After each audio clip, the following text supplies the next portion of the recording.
All right, so this is a new account that I'm creating for my consulting side and my Go High Level Certified Admin side of the business. And so, one of the things I need to set up in this account is the dedicated domain. So, I'm going to show you guys how we set up the dedicated domain. So, if you're following along, what you need to have open right now is your Go High Level account. You need to be logged in on that same browser. Depending on who your domain host is, you want to have that domain host open on the same browser. It just makes it easier. So if you have GoDaddy, Namecheap, Cloudflare, and the ones that I have listed below this video, those will automatically add the records and you don't have to manually add them. If you don't have those and you have to manually add them, then I'm gonna show you how to do that. Also, if you bought your domain from out of your account from Go High Level or Lead Connector, you, depending on where that domain is, you may or may not have to add the records. So right now, as of this recording, that's sometimes not. Okay, so what we're going to do, we're going to go into settings and we're going to go to email services. So when we go to email services, this should pop up telling you to create your dedicated domain. So I'm going to click on create dedicated domain. Now the first domain that I usually do is the main domain, and then I do the do not reply domain. So what we're going to put here is basically what's called a CNAME to our domain. You would not put your main domain here. You're going to put a CNAME, meaning there's going to be a word in front of your domain, and then it's going to be your domain, because this is what's going to be representative of your sending reputation from out of your account. Okay, so what I'm going to do is put office dot and if I can spell hello, office dot, and the business I'm using is Premier Biz System, so it's still the same.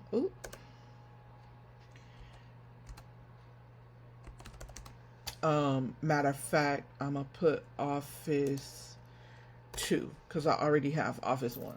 Okay, so Office 2, and then what I'm gonna do is I'm gonna hit add and verify. So when I hit add and verify, what that does is bring this box up saying, hey, we're gonna add these records. Are you gonna add the records manually, or are we going to add them? So I'm gonna show you on this one how to add the records automatically. You're just going to click on continue, and then once you click on continue, it's going to set those records up. So these are the records that it's going to set up. So let's see if it set up my records or not.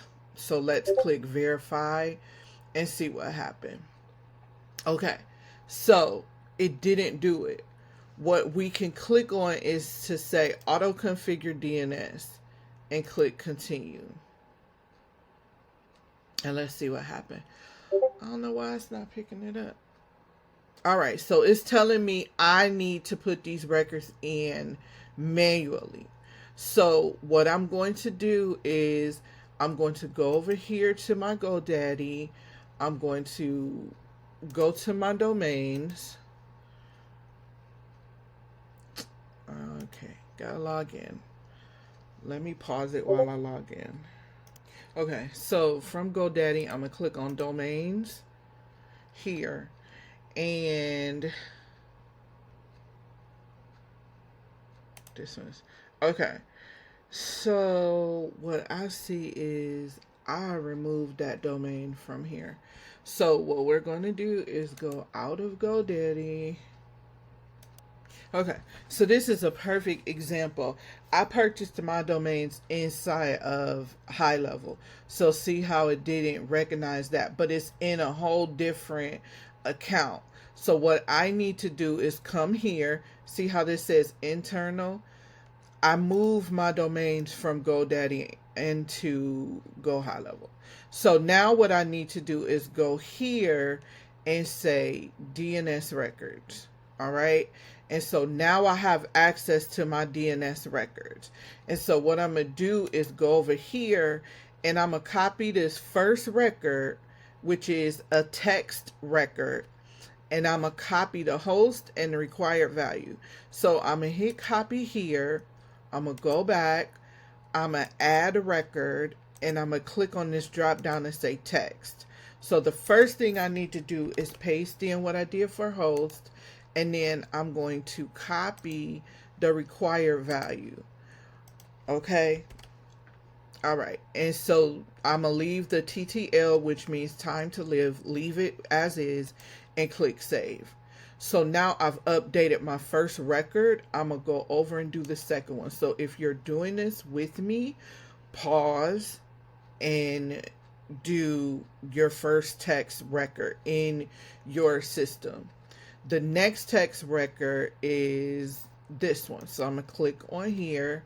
I'm going to go back over. I'm going to hit add a record. I'm going to change my type to text. In name for High Level, I'm going to paste it. Now, different things have different options. So even if I look over here at GoDaddy, right? And I go into the GoDaddy records, it still has the add new record, but see how it has type, name, data. So we would change the type, I guess, because this one is, oh, that one expired.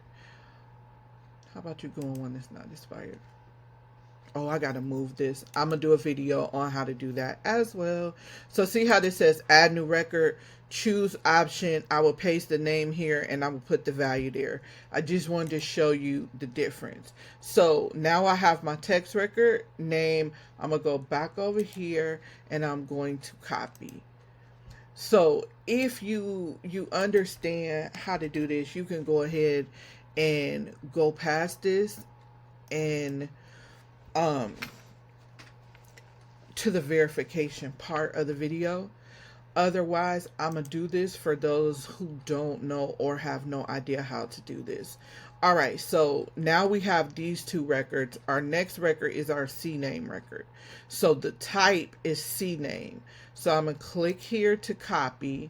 I'm going to go to my DNS records. I'm going to click add record. I'm going to change the type now to CNAME. I'm still going to put that first copied data in the first field. Then I'm going to click copy here and then target. So see how it changed. Each record has its own value name. So this has now changed from name and content to name and target, but it's the same thing. You're going to copy that second field in there and hit save. Then we're going to go back and we're going to do our MX records. Now, one thing I've learned about MX records is some systems have a whole separate category for MX records. Like I think Namecheap does that. So you won't find your MX records here. You'll have to like scroll down the page and find them. All right, so I'm going to click add record. I'm going to hit MX. I'm going to put the name there. And then I'm going to go back. And then I'm going to put this. Now, here's something that you're not going to see in there. You have to put the priority. It's usually 10. So put 10 in priority and hit save. Is this going to interfere with your current MX records or email? No, it's not. We're using this CNAME and not a name that you currently have, that you're currently using. So we're going to do the same thing for here. I'm going to click add record. I'm going to hit MX. I'm going to paste there. And I'm going to copy my last record. And I'm going to hit paste. And this will be 10. These two are totally different records. That's why the priority can be 10. For my overanalyzation people. Hit save. Okay, I've added all my records over here. I'm going to go back and now I'm going to say verify records. And so depending on your system, your host who's hosting your domain, you may have to do this a couple of times. It may not be immediate. It may take a minute. Go to the bathroom, go get some water, whatever. So see how this says DNS records may take 60 seconds to propagate. Please retry after this period. If the domain is still not verified, verify that your DNS records are configured properly. Okay, so don't be scared if you get this. Just click this button again. And then you're going to have to keep clicking this sometimes before to verify. Sometimes I have had Namecheap take an entire hour to verify these records. So what I did was just left this. I went on and did something else. And then I came back and verified the records. So see now how they're verified? They're verified because you see this SSL issued and now this is here. Right? Okay. Now we are going to add our second one, which is the do not reply. Okay. So the do not reply is for system messages. So if you're using, like if you're using the membership, you're using the courses or any of those things, you want to do the do not reply. So I'm going to click on add domain here. I'm going to do, I'm going to do not, let me do no reply. I'm doing that because I know on this domain, I already have a do not reply set up. So I'm going to put no reply.com. All right. And so I'm going to hit add and verify, and let's see what we get. See, domain exists in sub account. So let's see if I put do not reply. I think it does. Let's just put to do not reply to period. All right, and you can't have two of these in the same in an account. All right, so do not reply to is good. We're gonna click on continue and go through that process again. Now let's see what happens. So I have to do that over. I am going to pause the video so that you don't have to sit through that again. Okay, one of the things I failed to mention is that I do add this DMARC record to the fields, not for do not reply, but for your main one. And you can copy and paste those and add them in.